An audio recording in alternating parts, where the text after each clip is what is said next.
Hello అండి, ఇవాళతో ఒక మంచి స్నాక్ రెసిపీ తోటి అయితే మేము ముందుకు వచ్చేసాను. అదేంటంటే వామాకు బజ్జీ అండి. వామాకు బజ్జీ తినడం వల్ల మనకు చాలా హెల్త్ బెనిఫిట్స్ ఉన్నాయండి. ఈ వర్షాకాలంలో ఇలా వేడివేడిగా తినాలనిపిస్తుంది కదా ఎవరికైనా.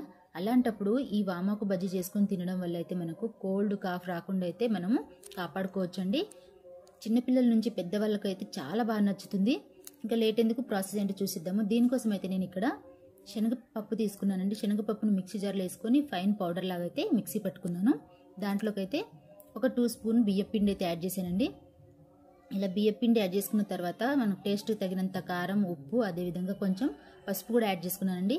ఇవన్నీ యాడ్ చేసుకున్న తర్వాత కొంచెం వాము కూడా నలిపి వేసుకున్నాను.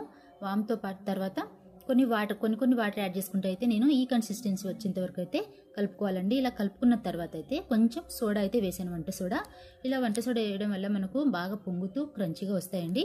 దాని తర్వాత నేనైతే ఇక్కడ మంచి ఫ్రెష్ లీవ్స్ అయితే తీసుకున్నానండి. వామాకులు అయితే ఫ్రెష్ లీవ్స్ తీసుకున్నాను. ఇలా పిండిలో డిప్ చేసుకుని వేడివేడి కాగుతున్న నూనెలో వేయడమే అండి. చాలా సింపుల్, చాలా ఈజీ కూడా అండి, చాలా హెల్త్ కూడా మంచిది. అందుకని చెప్పేసి ఈ వర్షాకాలంలో అయితే ఇలాంటివి ట్రై చేయండి. చాలా అంటే చాలా హెల్త్కి మంచిదండి. మీకు కనుక ఇలాంటి రెసిపీస్ కావాలంటే నా ఛానల్ని అయితే ప్లీజ్ లైక్ చేయండి, షేర్ చేయండి. వీలైనంత వరకు మీ ఫ్యామిలీ మెంబర్కి కూడా షేర్ చేయండి. ప్లీజ్ నా ఛానల్ని అయితే సబ్స్క్రైబ్ చేయడం అస్సలు మర్చిపోద్దు. Thank you so much for watching.